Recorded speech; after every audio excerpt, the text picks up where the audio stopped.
fog, low ceilings, reduced visibility. Even though this is Northern California, these kind of conditions are persistent in southeast Alaska nearly year-round and makes flying under visual flight rules especially difficult and one of the many challenges that face pilots in Alaska. It's Tuesday, the 21st of May.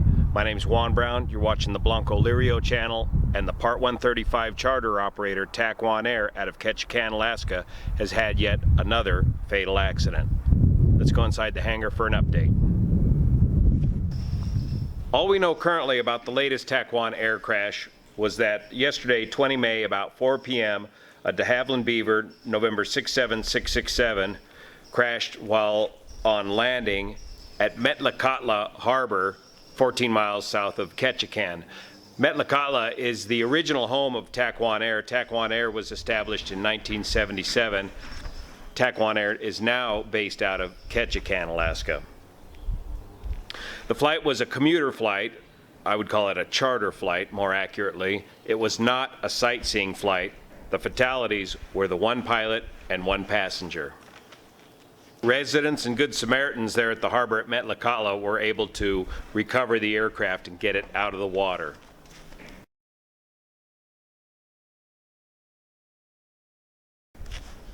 If you look at the pictures of the Beaver, this is a straight float Beaver. It's not an amphibious float system. And the floats appear to be intact with no holes in them, as best you can tell from the pictures. Amphibious floats presents another set of problems that are not an issue in this crash. Amphibious floats, if you land with the landing gear down or extended on the water, you will instantly flip the plane over. As you can see by this picture, these are straight floats, not amphibious floats. And the weather at the time of this picture looks to be pretty good by Southeast Alaska standards. The NTSB had just left Ketchikan on the same day, Monday, while they were investigating the 13 May collision involving a Taquon Air aircraft, the Turbine Otter. More on that in a second. And the NTSB plans to return to Ketchikan to begin investigating this latest accident. Taquon Air, in business since 1977, is currently owned by Venture Travel LLC, and the president is CEO is Brian Salazar. The current fleet of aircraft at Taquon Air is 10 DHC-2 Beaver aircraft and 3 DHC-3 Otter aircraft. Taquon's safety record includes 6 accidents since 1992, 3 of which were fatal.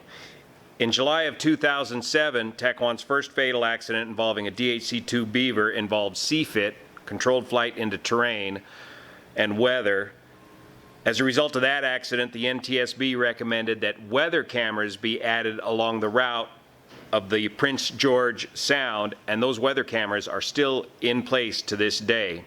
Allow pilots to get a look ahead of what the weather is like along the tour route before they proceed up the fjord. In July of 2018, Taquon suffered another CFIT, controlled flight into terrain, accident involving weather with one of the DHC-3 Otter aircraft, where the pilot proceeded into deteriorating weather conditions, attempted to turn around, got disoriented, and mistook a mountain for a possible water landing spot. Everybody survived that crash, but there were very serious injuries. And then, of course, the collision just a week ago on 13 May, the Taquon Air DHC-3 Otter colliding with a DHC-2 Beaver from another operator, Mountain Air. Now a quick update on that collision that resulted in 6 fatalities and 10 injuries.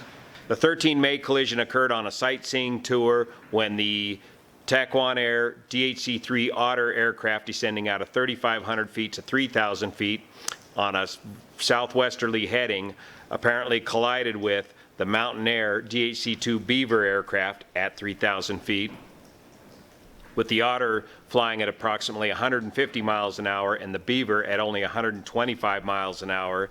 Initial speculation is that the Otter aircraft, the faster Otter aircraft, descended down and collided with the Beaver aircraft, the Otter being a turbine Otter conversion, the very long nose of the converted Otter blocking or obscuring the vision of the pilot downward, preventing him to see the Beaver aircraft below him. The stock Otter is powered by a Pratt & Whitney 1340 radial engine producing about 600 horsepower. The Vazor turboprop conversion swaps out the stock engine with a Pratt & Whitney PT68 turboprop engine producing anywhere from 750 to 1100 horsepower. Because of the engine's much lighter weight, the nose of the aircraft needs to be extended substantially to maintain the proper center of gravity. These operations are flown as Part 135 charter operations under VFR Visual Flight Rule See and Avoid flight rules. Randy Sullivan was the pilot and owner of Mountain Air of the Beaver aircraft. Mountain Air is no longer in business and is no longer flying. Taquon Air briefly suspended flights after the mid-air collision and then resumed flying. The NTSB will have an initial preliminary report available in about a week or so on this tragic mid-air collision. This is Randy Sullivan and his Mountain Air Beaver. He racked up over 11,000 accident-free hours. Alaska has long held the reputation of being a terribly unforgiving place to practice aviation, primarily due to its weather and rugged terrain. It's also been a location for many young pilots to get their first commercial flying job, and it's also been a location where many retired or senior pilots can go up there and continue their flying career as a Part 135 operator beyond the mandatory retirement age of Part 121 operations of age 65. This latest string of accidents with Taquon Air, is this just a string of bad luck? Or is the global pilot shortage hitting Alaska first? The NTSB will have a report out in a week or so, a preliminary report on this mid-air collision in Ketchikan. When we get that information, we'll give you an update. See you here.